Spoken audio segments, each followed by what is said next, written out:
Despite Notre Dame winning this past weekend 31-13 over the Georgia Tech Yellow Jackets, a lot of negativity coming from the Irish fan base following the victory. A lot of it centered around the offensive line and a very strange narrative that has taken over the fan base. I'm here to dispel that narrative. Let's talk the big guys up front.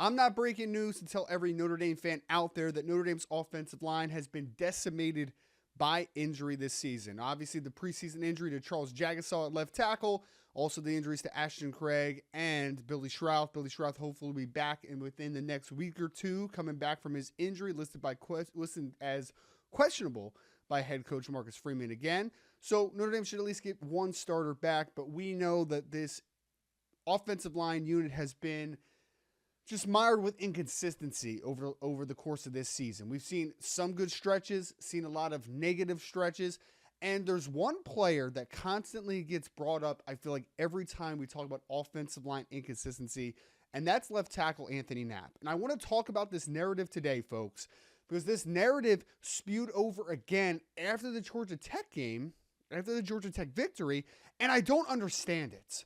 Because I watched the film, I went back and watched the all 22, and if you ask me after watching the film, who do I think was the best offensive lineman for the University of Notre Dame in that victory over Georgia Tech?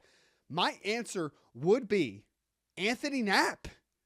Anthony Knapp, who people are going to hyper-focus on the one holding call, and I get it. It was a big hold, and you can't hold, especially on explosive touchdown runs. You can't do it. I understand that fact. But outside of that, and one outside rush where I think that Riley Leonard should have stepped up in the pocket, that was a little bit of pressure. I think that Anthony Knapp played the cleanest game of any offensive lineman up front. I would actually say he had a good game just overall, and not good game comparative to a bunch of not great next to him. I'm talking about in a vacuum, a good football game from Anthony Knapp.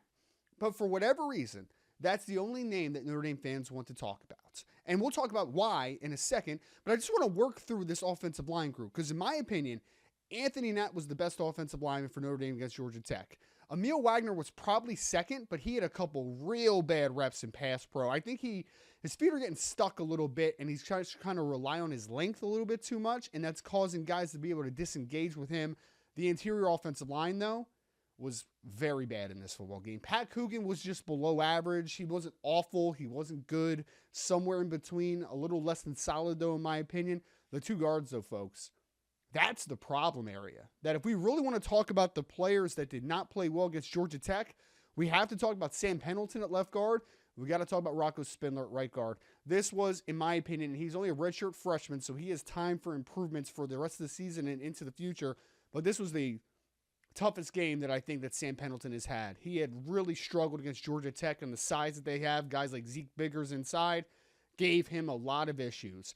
Rocco Spindler, despite being a senior, he struggled just about as much as what Sam Pendleton did at left guard. So right now, your guard positions are the actual major issue here.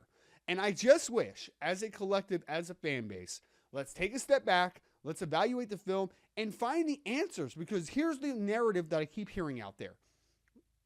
One is that Anthony Knapp shouldn't be playing at all. I disagree. We could have a conversation of if he should be a tackle, and if you are a believer that maybe Gerby Lambert should be over there, or even if you're a believer that Tosh Baker should be over there, even though I disagree with that take, I'm okay with it, ultimately. I'm fine.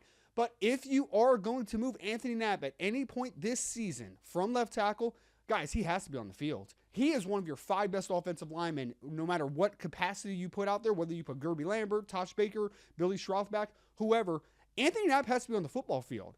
Anthony Knapp has shown improvement, and he just had a really good game against Georgia Tech, in my opinion. So for the people that are just casting Anthony Knapp aside, throw away the key, don't let him out ever again, I disagree with that premise. I disagree. I think that he was your best offensive lineman against Georgia Tech.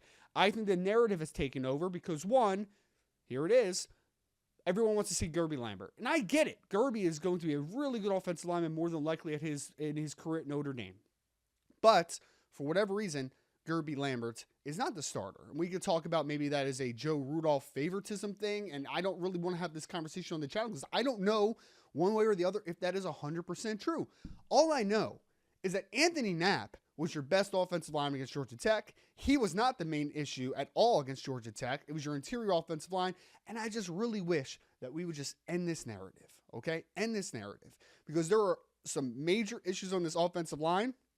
Hate to tell you all, and I know it's going to break some people's heart, Anthony Knapp is not the biggest one. Not nearly the biggest one. Folks, Navy Week. We're going to throw this negativity aside and get you all ready for the midshipmen. I will actually be on site this game in the Meadowlands here in New Jersey to check out Notre Dame teeing off the Navy midshipmen. I'll get you ready there again at A to Z Sports all week.